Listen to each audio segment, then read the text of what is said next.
Hindi, matilesan lang. Ano ba yung isang tsinyera sa Kahit hindi mo na ipatiles ka kahit yung... Ay, nasaan pala yun? Binili ko. Uy, Yung nga sabi ko, ayaw niya. Wala, Wala. alin? Ha? Pangit. Pangit. Mabilis masira din yung mga... Depende Sa'yo ba to, naman eh? sa pag ano Binili kasi. Binil mo. Yung gamit ko dyan May sa... boyfriend, no? Boyfriend, oy! Wala akong boyfriend. Yung gamit mo dyan sa kabila, sa may kuwan, di ba pinudpud na ng kuwan, ng pintuan? Ay, Hindi kasi masyadong sagad yung... masagad yung pinto. Ano nga yun dyan, hindi Eh, naman. kasi na-adjust na nila yun eh. Naman, Tapos pagka, kwan, hindi na papasok yung kinyelas Oo. pagka paniwan sa labas. Tsaka yung pintuan, palitan na lang yun. Puro plano na naman kayo, puro drawing ka na naman, no? Oo. Hindi ako kasi may binil na dyan. Ah, Yung naka-record plano yun. ko. Naka-record naka-record. Record natin para magawa kayo. Anong ano yun? Bumili kasi ako talaga para mapaayos ko. Naiiritan na ako sa dumi nung sahig. Nang?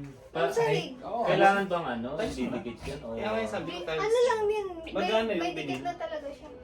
Ano yun? 50 pesos, 1,000. Ano lang, 1,500 lang. Ang mahal pala, no? Pero ano? Parang tiles din lang. Eh, ano lang ang tiles? Ayun, wala Eh, namang ano. Hindi, wala- ito. Magkano lang tiles? 35. Hindi kasi Ito kailangan... nagastos ko sa tiles namin doon, ano lang, 12 lang. Hmm. 12 lang. Plus labor. Oh, sama na labor? Hindi pa. Ilang piraso yun? Labor niya siguro nasa 3,000. 2 days lang ginawa. Tsaka, Kasi ilang araw lang din. pero yung wall, actually, si Papa pumayag na napalitan yung wall. Ay, Dati, kasi na-convince niya.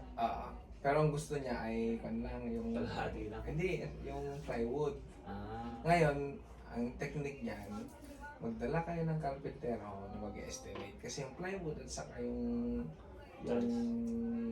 semento, Semento. pareho lang Pareho yung lang. presyo nun. Ngayon,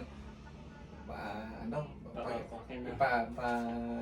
pa-compute mo. Tapos, ay paano, yung gusto niya, pa-compute mo. Eh paano kung ganito yung nalang ang gagawin? Hmm. Di syempre magbibigay din ng presyo yung carpentero. Oh, lit lang pala ng ano. Baka gusto mong semento. Hindi, malaki ang diferensya na. Ha? Malaki. Maliit ang difference. Kasi Kasi kwan, magpoposte ka pa dyan.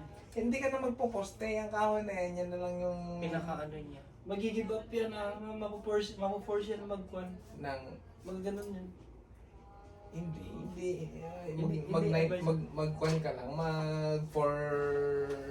Pero yung ano, Kasi bubong. Ang ganda kasi ng bubong eh. Dinadaanan kasi tayo ng kwan. Dito nga ng mga problema sa lindol akin. ganun. Pinaangat ko Yung sa ganun akin. na kwan kuya, Mm. ganun na ang tawag structure na nakakapit lang sa may kahoy. Madabilis niya lang tumbay. Oo nga. Kwan yan. Bigyan na ka na lang sa ano. Ang panggagalingan Tulad na no, lang din naman nila sa ang panggagalingan lang noon, yun sa ako. Hindi naman tayo second floor. Hindi, syempre yung aangat mo yung kwan eh, Oo nga. yung ilang lane ng hollow blocks yan.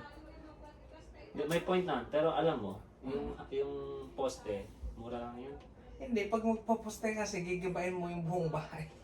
Ano, parang Pero ipapatong, di ba? yung sinasabi namin na sinasabing plywood ko, hindi siya yung plywood na mabilis masira. Oo, yung hard. Deflex. Oo. Yun, para ka na rin nakapintura. Pwede mo kahit hindi mo na imasilya, Hindi pinturahan naman mo. nakanayin yun. Hindi. Hindi, ano Semento yun, kasi ano Ito yun, yung gamit may nito. laman na Hard semento. deflex ba? Hard Oo, deflex. hard deflex. Pero yung hard deflex kasi, pag binuta, lulusot. Meron yung marine na sinasabi na mas matibay yun. Yung mas makapal. Mas makapal Parang kasi yung semento. pang Yung wall. Yung gamit nila, ay na pipinturahan lang. doon sa renovation ng bahay nila Hogat, Mm. ang ginamit doon, yun nga, hard deflex lang. Hard deflex na. Ang ganda tignan nun, parang Pero din, gawa mo yung design na gusto. pwede rin yung Gusto mo na tinatawag na buhos. Hard deflex, tas buhos. Hindi, ganun lang din. Hindi mga Bumustos. galing Pero mag-double wall na lang kayo. Ewan ko, hindi ko lalo na papamahin na gabi Kung ko naman semento sabihin ka mo pa. kay Hogan, kung ano na lang pa-estimate mo yung Kung kanya lang, bili na kayo ng gamit, yung materials. Sige na. Ganun lang naman kasi lagi yun. mura lang yan, ilang plywood lang yan. Ano, magkano, sa tingin mo magkano magagamit, tapos ano na natin. Kasi kahoy, may kahoy na yan, magdo-double yung hard,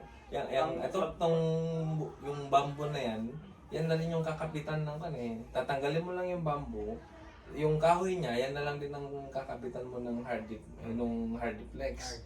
So, hindi ka nabibili ng kahoy, hardiplex na lang, labor. Pero pinturahan na, para Ang mababago na lang dyan, yung mismong harap. Yung mismong harap. Palitan, ang ilagay nyo na lang din dyan, Bakal. yung ganitong salamin. Ay, slide. Oh, wala sliding.